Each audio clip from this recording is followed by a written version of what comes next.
ప్రియ దేవుని బిడ్డలారా, బైబిల్ చదవటం వినటం వల్ల మనలో విశ్వాసం పెరుగుతుంది. మన మార్గానికి త్రోవ చూపుతుంది. సమస్త జనులను శిష్యులనుగా చేయుడి మత్తయి 28:19 వచనంలో దేవుని వాక్యం తెలియచేస్తోంది. తెలుగు బైబిల్స్ను ఆర్ఆర్కే మూర్తి గారు రీసెర్చ్ చేసి విశ్లేషణ చేసిన బైబిల్లోని ప్రతి అధ్యాయాలను వచనాలను వరుస క్రమంలో అనగా ఆదికాండం నుండి ప్రకటనా గ్రంథం వరకు ఇవ్వబడుతుంది. ప్రతి ఒక్కరూ ఆధ్యాత్మికంగా విశ్వాసంలో బలపడి మీ జీవితంలో ఎదుర్కొంటున్న సమస్యల నుండి విడుదల పొందండి. ప్రతి ఒక్కరూ మీ దీవెన టీవీని సబ్స్క్రైబ్ చేసి ఈ వాక్యాన్ని లైక్ చేసి మీ మిత్రులకు బంధువులకు షేర్ చేయండి. దేవుని సువార్తను ప్రకటింపబడుటలో మీరు పాలిభాగస్తులు కండి. ప్రియ శ్రోతలు, మీ బైబిళ్లు తెరవండి. నేటి వాక్య పాఠ్య భాగం జకర్యా గ్రంథం 3వ అధ్యాయం 6 నుండి 10వ వచనం వరకు సావధానంగా వినండి. అతని తల మీద తెల్లని పాగా పెట్టండని నేను మనవి చేయగా, వారు అతని తల మీద తెల్లని పాగా పెట్టి వస్త్రములతో అతణ్ణి అలంకరించారు. యెహోవా దూత ఆ దగ్గరే నిల్చున్నాడు. అప్పుడు యెహోవా దూత యెహోషువకు ఆజ్ఞాపిస్తూ అన్నాడు, సైన్యములకు అధిపతి అయిన యెహోవా సెలవిచ్చున్నదేమనగా, నా మార్గములలో నడుస్తూ నేను నీకు అప్పగించిన దానిని భద్రముగా గైకొనిన ఎడల నీవు నా మందిరము మీద అధికారివై నా ఆవరణములను కాపాడేవాడివి అవుతావు. ఇక్కడ నిలువబడే వారికి కలిగినట్లు నా సన్నిధిని నిలిచే భాగ్యము నీకిస్తాను. ప్రధాన యాజకుడవైన యెహోషువా, నీ ఎదట కూర్చుండే నీ సహకారులు సూచనలుగా ఉన్నారు. నీవు వారు నా మాట ఆలకించాలి. ఏదనగా చిగురు అనే నా సేవకుణ్ణి నేను రప్పించబోతున్నాను. యెహోషువా ఎదుట నేనుంచిన రాతిని తేరి చూడండి. ఆ రాతికి 7 నేత్రములున్నవి. దాని చెక్కడపు పని చేసేవాణ్ణి నేనే. ఇదే సైన్యములకు అధిపతి అయిన యెహోవా వాక్కు. ఒక దినములోగానే నేను ఈ దేశం యొక్క దోషమును పరిహరిస్తాను. ఆ దినమున ద్రాక్ష చెట్ల క్రింద అంజూరపు చెట్ల క్రింద కూర్చుండడానికి మీరందరూ ఒకరినొకరు పిలుచుకొని పోతారు. ఇదే సైన్యములకు అధిపతి అయిన యెహోవా వాక్కు. జకర్యా చూచిన దర్శనంలో యెహోషువ మలిన వస్త్రాలను గురించి ఇంతవరకు విన్నాము. యేసుక్రీస్తునందు స్వనీతి అనే మలిన వస్త్రాలు తొలగించబడి క్రీస్తు నీతి అనే అందమైన వస్త్రాలు మనకొస్తాయి. అప్పుడు మనము పౌలుతో కలిసి రోమాపత్రిక 8వ అధ్యాయం 31 నుండి 34 వచనం వరకు ధైర్యంగా చెప్పగలం. దేవుడు మన పక్షమున ఉండగా మనకు విరోధి ఎవడు? తన సొంత కుమారుణ్ణి అనుగ్రహించడానికి వెనుకతీయక మన అందరి కొరకు ఆయనను అప్పగించినవాడు ఆయనతో పాటు సమస్తమును మనకెందుకు అనుగ్రహించడు? దేవుని చేత ఏర్పరచబడిన వారి మీద నేరము మోపేవాడెవడు? నీతిమంతులుగా తీర్చేవాడు దేవుడే. శిక్ష విధించేవాడెవడు? చనిపోయిన క్రీస్తు యేసే. అంతేకాదు, మృతులలో నుండి లేచినవాడు, దేవుని కుడిపార్శ్వమున ఉన్నవాడు, మన కొరకు విజ్ఞాపనము కూడా చేసేవాడు ఆయనే. మన రక్షకుడు ఎంత గొప్పవాడో చూచారా? ఆయనను స్వకీయ రక్షకుడని నమ్మినప్పుడు ఆయన మన పాపాలను పరిహరించాడు. అంతేకాదు, మన మలిన వస్త్రాలను తొలగించాడు. క్రీస్తు నీతి అనే రాజవస్త్రాలను కట్టబెట్టి మనలను అలంకరించాడు. దేవుడు ఈ విధంగా ఏర్పరచుకున్న వారి మీద నేరము మోపేవాడెవడు? దేవుని బిడ్డలు పాపంలో పడతారా? అధాటున పడితే దేవుని బిడ్డలు ఏం చెయ్యాలి? దీనికి జవాబు 1 యోహాను 1వ అధ్యాయం 9వ వచనంలో ఉంది. మన పాపములను మనము ఒప్పుకొనిన ఎడల ఆయన నమ్మదగినవాడు, నీతిమంతుడు గనుక ఆయన మన పాపములను క్షమించి సమస్త దుర్నీతి నుండి మనలను పవిత్రులుగా చేస్తాడు. దేవునికి స్తోత్రం. దేవునితో సహవాసాన్ని కోల్పోయినట్లయితే మనం అంతా పోగొట్టుకున్నట్లే. మన సంతోషమంతా హరించుకుపోయినట్లే. దాంతోపాటు మన నిశ్చయత కూడా అంతరించిపోతుంది. చాలామంది క్రైస్తవులలో రక్షణ నిశ్చయత ఉండదు. వారిలో పాపమెక్కడో దాగి ఉంది. అందుకే వారు నిశ్చయతను కోల్పోయిన వారవుతున్నారు. నిశ్చయత లేని వ్యక్తి సేవావకాశాలను కోల్పోవటం జరుగుతుంది. యెహోషువ ప్రధాన యాజకుడుగా దేవుని సన్నిధిలో నిలవాలంటే నీతి వస్త్రాలు, శుభ్రమై స్వచ్ఛమైన వస్త్రాలు ధరించి ఉండాలి. దేవుడే యాజక వస్త్రాలను తొడిగించేవాడు. ఎలా తొడిగిస్తాడు? ఇదంతా ఆయన కనికరమే. దేవాలయంలో కరుణాపీఠమున్నది. ఇప్పుడు మనకు కూడా కృపాసనమున్నది. 1 యోహాను 2:2 ఆయనే మన పాపములకు శాంతికరమై ఉన్నాడు. మన పాపములకు మాత్రమే కాదు, సర్వలోకమునకు శాంతికరమై ఉన్నాడు. శాంతికరం అంటే ప్రాయశ్చిత్తం. ఇది కరుణాపీఠాన్ని సూచించే మాట. దేవుడు క్రీస్తునందు మన కోసమై చేసిన ఈ ఏర్పాటు నిత్యత్వపు పరిమాణము కలది. దేవుడు ఇశ్రాయేలునే ఎందుకు ఏర్పరచుకున్నాడు? వారిలో ఏముందని? నిన్ను నన్ను దేవుడు క్షమించాడంటే, ప్రేమిస్తున్నాడంటే మన విశేషమేమిటి? ఏమీ లేదు. కారణము షరతు లేని ప్రేమ యేసు ప్రేమ. రూతు గ్రంథం 2:10 రూతు బోయజుతో అంటోంది, ఏమి తెలిసి పరదేశినైన నాయందు లక్ష్యముంచునట్లు నీకు కటాక్షము కలిగెనో?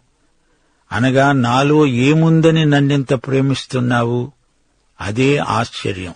వాక్యపు అద్దంలో చూచుకుంటే అర్థమవుతుంది నీవెవరివో. నీవు నేను పాపులం. దేవుడు మన మలిన వస్త్రాలు తీసివేసి తన నీతి వస్త్రం తొడిగించాలి. మనకు అదే దేవుని దృష్టిలో అలంకారం. క్రీస్తు నీతి వస్త్రము మనలను కప్పుతుంది. అనగా మనము క్రీస్తునే ధరించుకొని ఉన్నాము. యెహోషువ మీద తెల్లని పాగా పెట్టబడింది. వస్త్రములతో అతణ్ణి అలంకరించారు. యెహోవా దూత అతని వద్దనే నిలిచాడు. ఆ పాగా మీద యెహోవాకు ప్రతిష్ఠితము అని రాయబడింది. మలిన వస్త్రములున్నప్పుడు తలపాగా లేదు. వాటిని తొలగించి క్రీస్తు నీతి వస్త్రములిచ్చిన తరువాత అతని తల మీద తెల్లని తలపాగా పెట్టడం జరిగింది. అతన్ని ఇప్పుడు దేవుడు వాడుకుంటాడు. అతనికి నీతి వస్త్రముంది, యాజకుని తలపాగా ఉంది.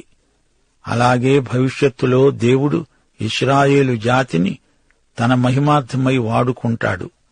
సంఘము ఎత్తబడిన తరువాత శ్రమల కాలంలో ఇశ్రాయేలు జాతి యెహోవాకు సాక్ష్యార్థంగా నిలిచి ఉంటుంది. 1000 ఏండ్ల పరిపాలనా కాలంలో ఇశ్రాయేలు జాతి యాజకత్వం నిర్వహిస్తుంది. యెహోవా దూత యెహోషువతో అంటున్నాడు, నీవు నా మందిరము మీద అధికారివై నా ఆవరణములను కాపాడతావు. నా సన్నిధిని నిలిచే భాగ్యము నీకిస్తాను. గాని నీవు నా మార్గములలో నడవాలి.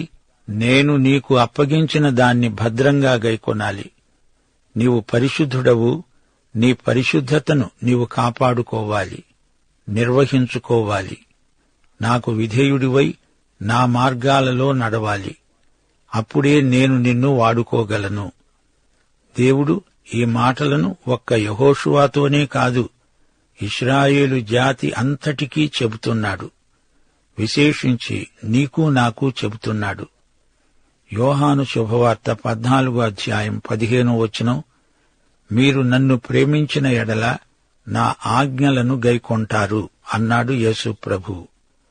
కృపచేత రక్షించబడ్డాము గదా అని మన ఇష్టము వచ్చినట్లు బ్రతకటానికి వీల్లేదు. నీ ఇష్టప్రకారం బ్రతికేవాడివైతే నీవు కృపచేత రక్షించబడిన వాడవు కానే కాదు.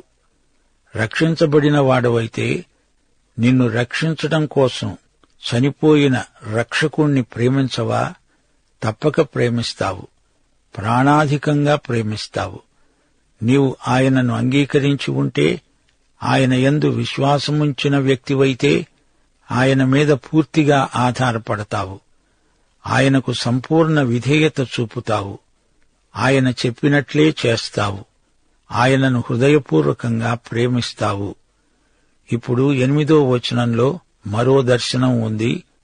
ఇది కొమ్మను గురించిన దర్శనం. చిగురు అనే నా సేవకుణ్ణి నేను రప్పించబోతున్నాను. చిగురు అనే సేవకుడు, ఇది ప్రభువైన యేసుక్రీస్తును గురించిన ప్రవచనం. మెస్సీయా చిగురు కొమ్మ. యెషయా ప్రవచిస్తూ అన్నాడు, యెషయా గ్రంథం 11వ అధ్యాయం 1వ వచనం, యెషయి మొద్దు నుండి చిగురు పుడుతుంది, దాని వేరుల నుండి అంకురము ఎదిగి ఫలిస్తుంది. యిర్మీయా కూడా తన ప్రవచనాలలో ఇదే మాట అన్నాడు.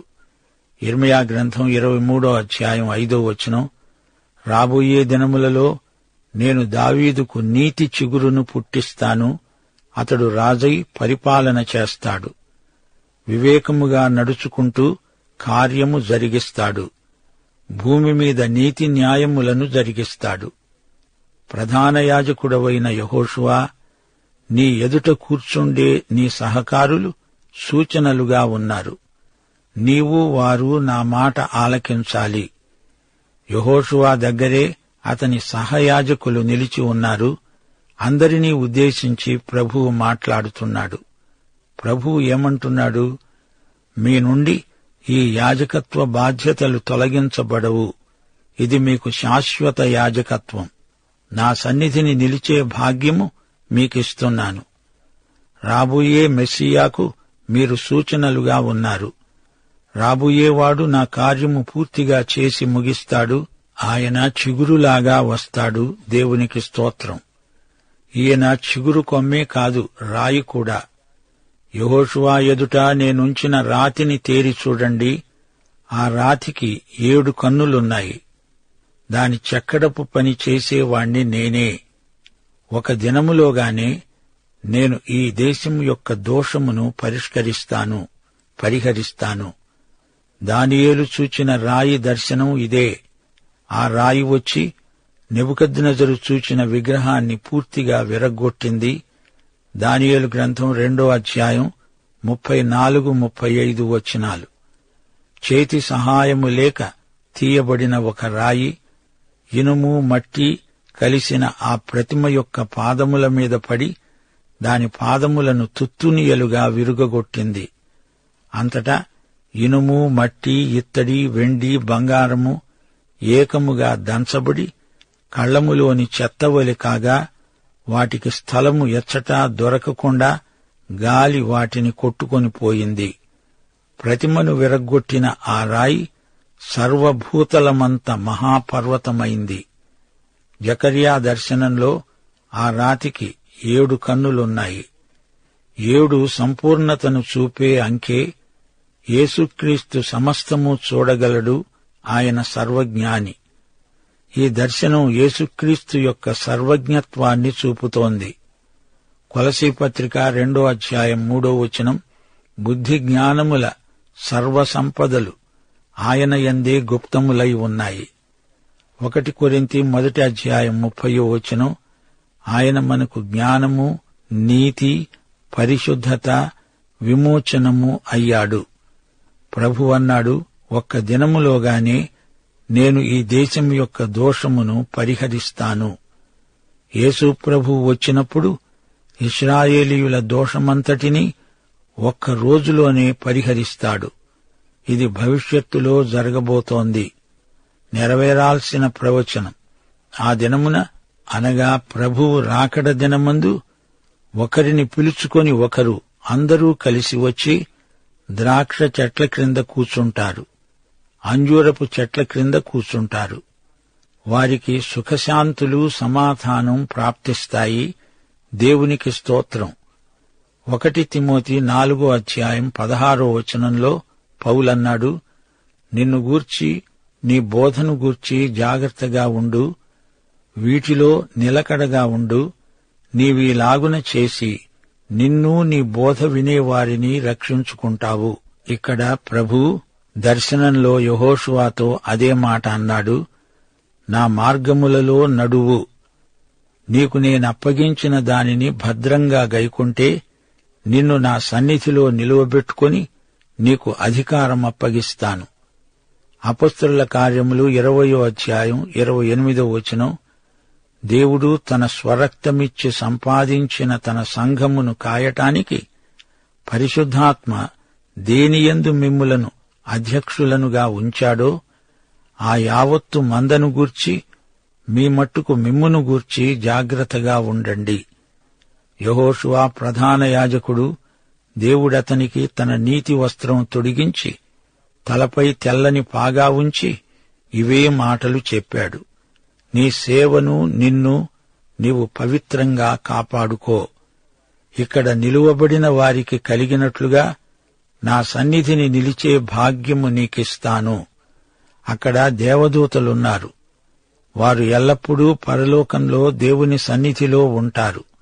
అలాగే నమ్మకమైన దైవసేవకులకు పరలోకంలో ప్రభువు నిత్య సన్నిధి భాగ్యం ప్రాప్తిస్తుంది. మన గొప్ప ప్రధాన యాజకుడు యేసుక్రీస్తే. ఆయనే చిగురు కొమ్మ, 7 కన్నులు గల గొప్ప రాయి. దేవత్వము యొక్క సర్వ పరిపూర్ణత శరీరముగా క్రీస్తునందు నివసిస్తున్నది. యేసును గూర్చిన సాక్ష్యమే ప్రవచన సారం. మనము రాజులము, దేవుని యాజకులం. పరలోకంలో కూడా మనకు దేవదూతల కంటే పై స్థానముంది. యెహోషువ దేవునికి విధేయుడై నమ్మకమైన సేవ చేస్తే దేవుడు ఇంకా అతణ్ణి హెచ్చిస్తాడు.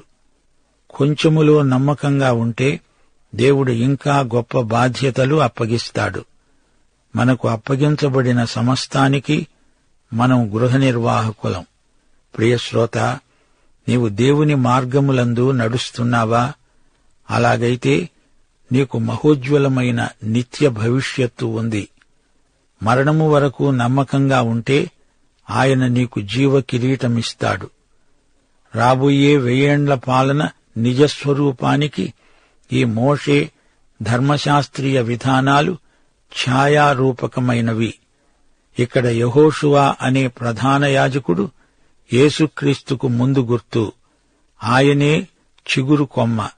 యెహోషువ ఎదట కూర్చుండే సహకారులు యేసు శిష్యులకు ముందు గుర్తులు. దేవుడు చెట్టు వేరు, యేసుక్రీస్తు చిగురు. ఆయన కొమ్మలే విశ్వాసులందరూ. జీవవృక్షం యేసైతే ఆయన కొమ్మలం మనం. ప్రభు అన్నాడు, నేనే ద్రాక్షవల్లిని, తీగలు మీరు. యెహోషువ ఎదురుగా ఉంచబడిన రాయిని చూడండి. దానికి 7 నేత్రాలున్నాయి. ఈ రాయి దేవుని రాజ్యాన్ని, రాజును చూపుతుంది. యెహోషువ దేవుని మందిరంలో ప్రధాన యాజకుడు. ప్రియశ్రోతలు వింటున్నారా? యెహోషువకు ఈ దర్శనంలో ఏమి జరిగిందో గ్రహించారా? అతని పాపం సమసిపోయింది. అతడు నీతిమంతుడుగా పరిగణించబడ్డాడు. దానికి అనుగుణంగా అతడిప్పుడు పరిశుద్ధంగా జీవించాలి. రోమాపత్రిక 12వ అధ్యాయం 1-2 వచనాల ప్రకారం మన శరీరాన్ని సజీవ యాగముగా దేవునికి సమర్పించుకోవాలి. ఇశ్రాయేలు పట్ల దేవుని ప్రణాళికను అమలుపరచడానికి యెహోషువకు ఈ దేవదూతలతో పాటు స్థానమున్నది. దేవుని పట్ల విశ్వాసము, భక్తి గలవారికి, పరిశుద్ధంగా ప్రభువు మహిమార్థమై జీవించేవారికి గొప్ప ఫలితాలు వస్తాయి. పరలోకంలో కూడా అట్టివారికి గొప్ప బహుమానమున్నది. శ్రోతలు, దేవుని మార్గంలో నడిస్తే దేవుని వాగ్దానాలు మన పట్ల నెరవేరుతాయి. దేవుని మహిమార్థమై సేవ చేస్తే బహుమానాలు లభిస్తాయి. యెహోషువ, నా మార్గములలో నీవు నడుస్తూ నేను నీకప్పగించిన బాధ్యతలను సక్రమంగా నిర్వర్తించు. నీవు అలా చేస్తే నా మందిరము మీద అధికారివవుతావు. దేవదూతలకు కలిగినట్లు నా సన్నిధిలో నిలిచే భాగ్యం నీకు ప్రాప్తిస్తుంది. హెబ్రీ పత్రిక 3వ అధ్యాయం 5వ వచనంలో మోషేను గురించి చెప్పబడిన మాట, మోషే పరిచారకుడై ఉండి దేవుని ఇల్లంతటిలో నమ్మకంగా ఉన్నాడు. దేవుని ఎదుట, మనుష్యులందరి ఎదుట విశ్వసనీయుడైన యెహోషువకు ఘనత. దేవుని వాగ్దానాలు ఎంతైనా నమ్మదగినవి. దేవుని సేవకులు ఆత్మయందు స్వేచ్ఛాజీవులు. పరిశుద్ధ జీవితం ద్వారా తమ దేవుణ్ణి మహిమపరుస్తారు. సర్వతోముఖమైన అభివృద్ధిని అనుభవిస్తారు. దేవునితో తోటివారితో సహవాసం వారికి ఎంతో ప్రోత్సాహకరం. అలనాటి యెహోషువ లాంటి ప్రధాన యాజకునికైనా ఈ రోజున నీకైనా నాకైనా యేసుక్రీస్తే మాదిరి. యేసు శిలువ మరణము పొందినంతగా తండ్రికి విధేయుడు, విశ్వసనీయుడు. పాఠం ఇంతటితో సమాప్తం. ప్రభు అయిన యేసుక్రీస్తు వారి కృప, తండ్రి అయిన దేవుని ప్రేమ, పరిశుద్ధాత్మ యొక్క అన్యోన్య సహవాసము మనకందరికీ నిత్యత్వము పర్యంతము తోడై ఉండునుగాక. ఆమేన్.